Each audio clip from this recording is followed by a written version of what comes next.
Chapter 5. 70 is not appropriate for a YouTube video, so I can only give you a summary of what happens in that chapter. If you want to read it, please take a look at my description. In the end, their decision was surprisingly straightforward. They chose to go with the flow, allowing fate to guide their steps. Uth Tyr, Terry Fwus, and Koga found themselves wrapped up in the excitement of the unknown, each eager to see where the night would lead. The enchanting atmosphere had worked its charm on Uth Tyr, who was thoroughly captivated. Terry Fwus had been looking forward to the evening for some time, and Koga, ever disciplined, was doing his best to stay focused on the moment despite the allure surrounding him. Koga carefully placed his katana and tanto on the nightstand, wrapped in his haori, while Terry Fwus set her own weapon aside with a gentle clink. There was a moment of quiet camaraderie as Koga offered Uth Tyr a respectful nod, acknowledging the unfamiliarity of their garments to each other.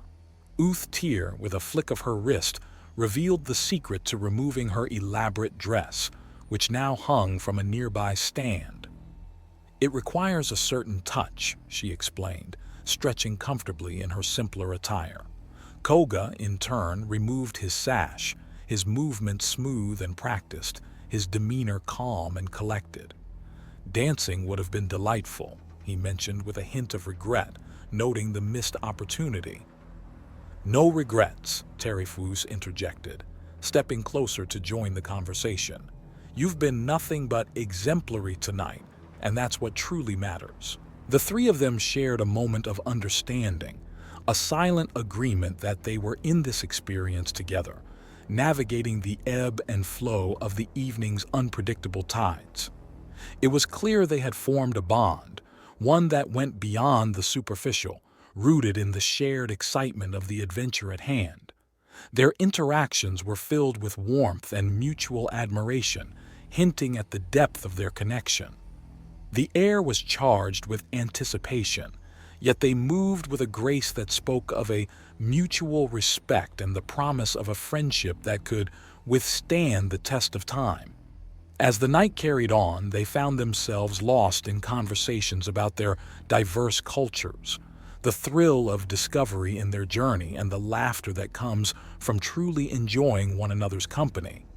It was an evening that none of them would soon forget, a testament to the unexpected treasures that life can offer when you're open to new experiences and connections. This is chapter 571, Not Exactly Hidden. He feels her awake far below. His own little house was less a house and more a tower without ladders. He likes towers. They remind him of the oldest trees and mountains and the comfort and surety they bring. They remind him of tall office buildings like the one he tore that bitch down out of. Remind him of pillars of glass and concrete shattering around him as a selfish, cruel, and greedy bitch finally gets what she deserves. The slipper-wearing foot that cracked his skull and laid him up in the hospital was a little less pleasant, but it was the price to pay and one he'd gladly pay again. He is of the forest is of the tower is therefore of him, and he is of the tower.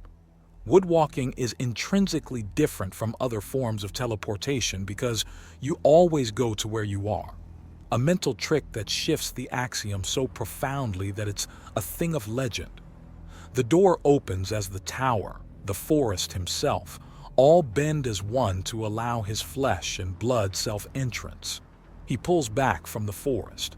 He likes embracing it more than others, more than other Apuk sorcerers, and certainly more than the human ones. He is no longer a being of the woods, but Morgar Kun, an Apuk sorcerer. The City Shaker saved me. City Shaker? He had thought that goofy name died in a hurry. He kind of prefers Bryn Char's Bone Chewer title.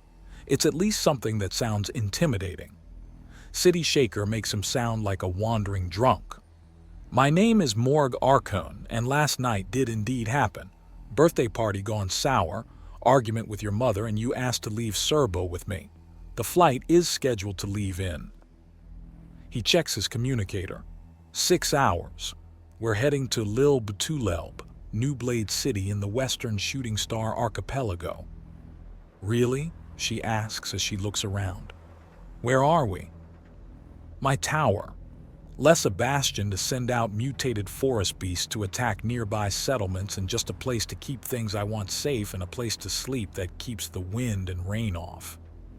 Oh, she says, looking around before flinching and bringing a hand up to her scalp. My head hurts. You tore out a chunk of hair during your argument with your mother. Morg Arkin reminds her. Right. I remember. Oh, mother, what have I done? Alarasam asks herself as she draws her knees up to her chest. You've told her off for effectively holding a pillow to your face and pressing down your whole life. Trust me, as a connoisseur of strangulation, I know what it looks like when someone's gasping for air. Take a breath, breathe deep, and make your own choices. He says, and she seems somewhat baffled by his word choice but nods. She begins as she rubs her forehead and then runs a hand down her face to feel all the makeup she smudges as she does so. I need to get cleaned off. There's a river nearby. We're downstream of the rest of the village, so you're not going to have your mascara in someone's drinking water. Morg Arkun states, offering his hand to help her up. I need to. She says as she stands up without his help. He steps out of the way as she starts to stagger out and stares at what she sees. The trees are definitely of the dark forest, but the leaves above are parted to let beams of warm sunlight pour down and illuminate the tiered buildings as men of all kinds work on innumerable small things. A group of young Apuk are watching as a man pounds at a piece of metal with a hammer. She can vaguely hear a few words of his explanation of the process of forging to his small but rapturous audience. She has to abandon her heeled slippers a few steps in as the softer loam floor of the plateau causes them to spike in far harder than the hardened soil of her family's garden. The waters run with a dozen colors as she washes her face and then bats her hair out of its overly stylized shape. Little baubles, expensive and valuable, fall down around her like rain and make tiny tinkling sounds as they hit the ground. It takes minutes to wash everything off, and she can barely recognize the tired-looking woman looking back up at her from the water's surface. A sob breaks out and she covers her face to try and hold things back. She's never been so lost and unsure, but can't even bear to think to leave. She's pulled out of her spiral of self-pity as something falls onto the ground next to her. It's a bright red bag full of clothing. Morg Arkin is gathering all the baubles that fell off, and she just looks at him for a few moments. You never know. I grew up poor. It's wise to not simply cast things away. What? This dress? It was just for the party, and oh, what have I done? I know so many have it so much worse, and she begins to moan, looking away. Your pain is real, Morg Arkin says, and she looks. It doesn't matter how much or how little you had. You were going through hell and needed help. There's nothing wrong with receiving it.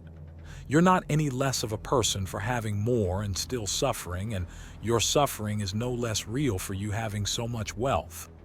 Thank you, she says, and he smiles. I'll be keeping your things on the second floor of my tower. Consider it and the first floor yours for as long as you need them, he says before indicating the bag. I've grabbed some second-hand clothes for you. There are few better ways to just disappear into a crowd than to wear new old clothes. So just wear what you want. Like I said, we're leaving in 6 hours, then off to Lil Betulelb. Okay, but why there? Why not any other world? Are you looking for the weapon artisans that live there? No, I'm going for another reason.